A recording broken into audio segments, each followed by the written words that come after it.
Programme راز tax میں ایک بار پھر خوش آمدید. جی زید صاحب، ہم بات کر رہے تھے گولڈ اینڈ سلور بلین کی، ہم بات کر رہے تھے اشرفیوں کی، اس سے آگے پلیز بات. دیکھیے، یہ بات اس لیے سمجھنا ضروری ہے کہ پورا کفر کا نظام جو اس وقت گلوبل اکنامک سسٹم جو زائنسٹ نے بنایا ہوا ہے، اس کی بنیاد اس بات پر ہے کہ دنیا دوبارہ گولڈ اور سلور سٹینڈرڈز پہ نہ چلی جائے، یعنی سونے اور چاندی کے سکے دوبارہ نہ آ جائیں. کفر، یقین کیجئے کہ چھوٹی سی بات لگتی ہے لیکن کفر کا پورا نظام قائم ہے اس بات کو مینٹین کرنے کے لیے کہ دوبارہ سے تاریخی طور پر انسان جو ہزاروں سال سے ہمیشہ سونے اور چاندی کے سکے استعمال کرتا رہا. دیکھیے ہوتا کیا تھا پہلے کہ یا بارٹر کرتے تھے لوگ، یعنی مال کے بدلے مال، گندم لے لیا اور اس کے بدلے کوئی سلور لے لیا، کوئی یا سلک لے لیا، یا کھانے پینے کی چیزیں ایکسچینج کر لی، یا سونے میڈیم آف ایکسچینج سونے اور چاندی کے سکے ہوتے تھے. دیکھیے کرنسی بنیاد ہوتی ہے کسی بھی اکنامک سسٹم کی. کرنسی کون سی ہے؟ اسی لیے اللہ تعالیٰ نے بھی اور انسانوں کی تاریخ میں بھی، مسلمان اکنامک سسٹم میں بھی، قرآن میں بھی، سنت میں بھی کرنسی پہ بہت زیادہ ایمفسس ہے. اللہ نے جب بھی قرآن میں ذکر کیا ہے تو درہم اور دینار کا ذکر کیا ہے. حضور صلی اللہ علیہ وسلم کی احادیث میں درہم اور دینار کا ذکر ہوا ہے، یعنی سونے اور چاندی کے سکے تھے. مسلم اکنامک سسٹم جو جسٹ بیلنسڈ اکنامک سسٹم ہے، سونے اور چاندی کے سکے پہ بنیاد کرتا رہا ہے. انسانی تاریخ سونے اور چاندی پہ، یعنی جیسے بات ہم نے عرض کی کہ چاہے رومن اسپارٹن امپائر اٹھا لیں یا منگولین امپائر اٹھا لیں، سونے اور چاندی کے سکے چلا کرتے تھے. اس کے بہت سارے فائدے تھے. اس کی پہلی فائدہ یہ تھا، دیکھیے جو کرنسی ہوتی ہے اس کی ایک فنڈامنٹل کوالٹی یہ ہے کہ اس کی ویلیو اس کے اندر ہونی چاہیے. یعنی سونے کی اپنی ایک ویلیو ہے، سونے کی اپنی ایک انٹرنسک ویلیو ہے. اب یا گندم کی اپنی ایک انٹرنسک ویلیو ہے، گندم کو آپ کھا بھی سکتے ہیں، اس کو آپ ایکسچینج کر سکتے ہیں. اس سونے کے سکے کے، چاندی کے سکے کی اپنی ایک ورتھ ہے جو دنیا میں قابل قبول ہے. تو ہوتا یہ تھا کہ ایک انسان آزاد ہوا کرتے تھے جب وہ سونے اور چاندی کے سکوں میں ڈیل کرتے تھے، کیونکہ چین سے ایک آدمی چلا ہے، اس نے اپنے سونے کے سکے ساتھ رکھے، اب وہ یورپ میں بھی جا کے تجارت کرتا ہے تو وہ آزاد ہے. دنیا میں ہر جگہ اس کی کرنسی ایکسپٹ ہوتی تھی. یہ نہیں ہوتا تھا کہ چین کا ایک آدمی یا یورپ میں بیٹھا ہوا ایک بینکر جو ہے وہ چین کی پوری قوم کو غلام بنا لے. یہ پاسبل نہیں تھا اس اکنامک سسٹم میں.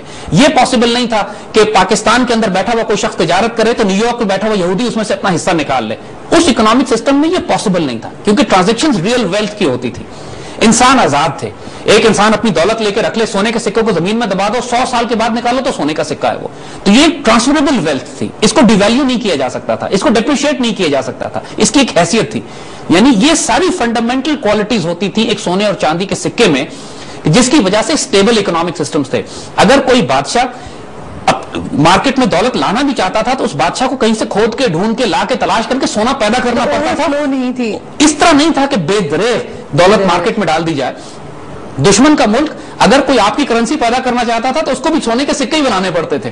یہ نہیں ہوتا تھا کہ وہ کوئی ردی کاغذ چھاپ کے کہیں سے لے آئے اور آپ کے بینک نوٹس کاپی کر لیں. یعنی کہنے کا مقصد یہ ہے کہ دنیا کا سب سے سٹیبل اکنامک سسٹم، ایسا اکنامک سسٹم جس کے اندر انفلیشن نہ ہو، ایسا جس کے اندر انٹرنسک ویلیو کرنسی کی ہوتی کہ جب آپ نے کوئی کموڈٹی لی ہے، کوئی چیز کسی انسان سے لی ہے تو اس کے بدلے جو آپ نے دیا ہے اس میں بھی ویلیو ہونی چاہیے.